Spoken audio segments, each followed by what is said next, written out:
কি গো, ওঠো ওঠো ওঠো, সর্বনাশ হয়ে গেল, সর্বনাশ।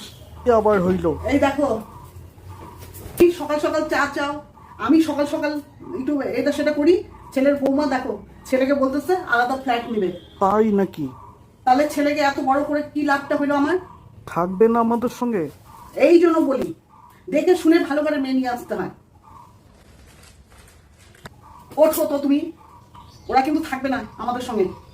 দেখো আমার হাত ভাঙা, তাও আমি বাঁ হাত দিয়ে তরকারি ফরকারি বেছে দিই, চাল পরিষ্কার করে দিই, গ্যাসটা মুছি, কিন্তু বৌমা কোনো কাজ করতে চায় না। বড় বৌমা তাও একটু কাজকর্ম করে, ছোট বৌমা তো কোনো কাজই করে না। চুপ করো তো, সকাল একটু সকাল। টিভিটা পর্যন্ত দেখতে পারি না। ওনারা সিরিয়াল দেখে, মোবাইল দেখে, কত কিছু। ছেলেকে বলে দিবা ও আলাদা ফ্ল্যাট নেই, যাই নেই, আমাদের জন্য মাসে মাসে ভালো টাকা দেয়, মাইনার অর্ধেক টাকা জন্য আমাদেরকে দেয়। তুমি শুনতে পাচ্ছ নাকি এখনো কানে তালা দিয়ে রাখবা?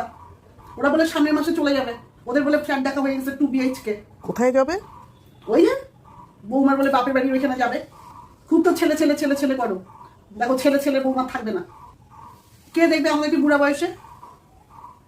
ছোট থেকে বড় করলাম ছেলেকে, এখন ছেলে চলে যাবে আমাকে ছাইয়া।